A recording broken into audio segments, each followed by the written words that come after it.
अस्सलाम वालेकुम। आपको एक बार फिर से खुशामदीद करती हूँ मोरविश कुजीन में। आज मैं आपके साथ डिफरेंट से एक समोसे की रेसिपी शेयर कर रही हूँ। मैं बना रही हूँ पिज़्ज़ा समोसा। पिज़्ज़ा की फिलिंग के साथ इस समोसे को करेंगे तैयार। और अगर आप ऐसी जगह रहते हैं जहाँ आसानी से समोसों की और रोल की पट्टियाँ अवेलेबल नहीं है, तो आज आपके साथ मैं उसके लिए भी एक हैक शेयर करने वाली हूँ। बहुत ही आसानी से आप इन समोसों को बगैर समोसे की पट्टियों के लिए कर लेंगे तैयार। तो चलिए जल्दी से देखते हैं कि इस रेसिपी के लिए हमें क्या क्या चीज़ें दरकार है। तो बिस्मिल्लाह पढ़ के शुरू करते हैं। सबसे पहले फिलिंग बनाएंगे। उसके लिए मैंने बोनलेस चिकन ली है और उसको सॉस पैन में डाला है। उसके अंदर डाल रही हूँ कुटा हुआ लहसुन, नमक, कुटी हुई लाल मिर्चें और फिर उसके साथ साथ शामिल कर रही हूँ chilli garlic sauce, soya sauce और थोड़ी सा विनेगर। इन तमाम चीज़ों को हम चिकन के साथ अब अच्छे से मिक्स करेंगे और फिर इसको हम अपने चूल्हे की तरफ लेके जाएंगे और इसको अब हम पकाने के लिए रख देंगे।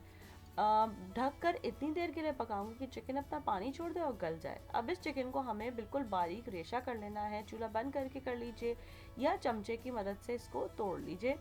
जब एक्स्ट्रा पानी खुश्क हो जाए और चिकन का रेशा हो जाए, अब इसके अंदर शामिल कर रही हूँ सब्जियाँ जो जो आपकी फेवरेट हों, जो आप पिज़्ज़ा पे शामिल करते हैं। मैंने आज कॉर्न और शिमला मिर्च डाले हैं। ऑलिव्स डालना मैं भूल गई थी, वरना ऑलिव्स मैंने इस रेसिपी के लिए निकाले थे। जब सब्जियां मिक्स हो गई तो अब मुझे इसके अंदर डालना थी ओरिगेनो लीव्स, जो मेरे पास ख़त्म हो गई थी, तो मैं इटालियन हर्ब्स इसके अंदर शामिल कर रही हूँ। आप दोनों में से कोई भी एक शामिल कर लीजिए।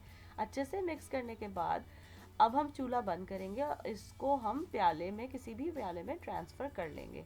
क्योंकि पिज़्ज़ा फिलिंग है तो इसमें डलेगी पिज़्ज़ा सॉस, तो इसके अंदर किसी भी ब्रांड की पिज़्ज़ा सॉस इसके शामिल कर लीजिए और अच्छे से इस फिलिंग के साथ मिक्स कर लीजिए और फिर इस फिलिंग को अब हम साइड में रख देंगे। अच्छा, अब बात करते हैं उस हैक की। तो अगर आपके पास समोसे की पट्टियाँ नहीं हैं तो जो टोर्टियाज़ हैं वो आसानी से अवेलेबल होते हैं। मैं टोर्टिया लैंड के ये अनकुक टोर्टियाज़ आज इस्तेमाल कर रही हूँ। आप जो कुक टोर्टिया रेगुलर मिलते हैं वो भी इस्तेमाल कर सकते हैं। टोर्टिया को करेंगे ऐसे बीच में से आधा, ऐसे इसके ऊपर हल्का सा लाइन सी बना लेंगे और ताकि वो आसानी से सीधा सा एक कट लग जाए।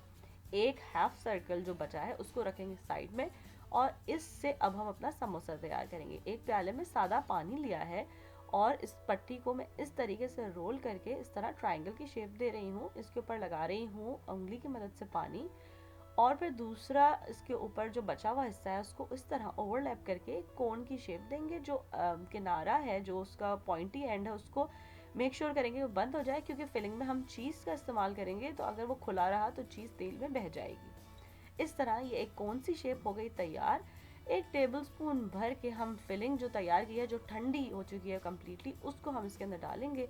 फिर मैंने मोज़रेला चीज़ ली है क्योंकि पिज़्ज़ा है, तो उसको क्यूब्स में काटा है और इसके अंदर डाला है। अगर आप चाहें तो उस चीज़ को श्रेड करके फिलिंग में भी शामिल कर सकते हैं।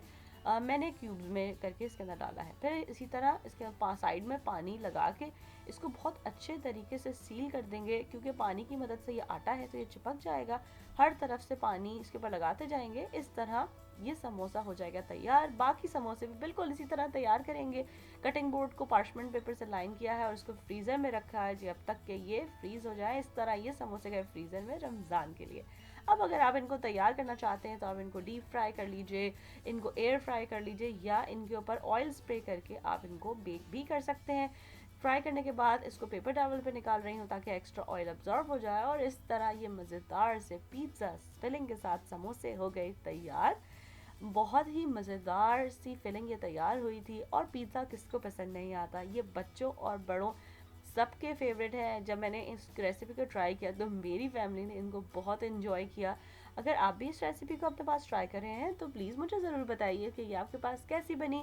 कुछ और सीखना चाहते हैं तो वो भी ज़रूर बताइए और इस रेसिपी को हैशटैग रमदान विद मोरविश के साथ ज़रूर शेयर कीजिए। मेरी रेसिपीज़ को पसंद करने का और उनको सराहने का बहुत शुक्रिया। अल्लाह हाफिज़।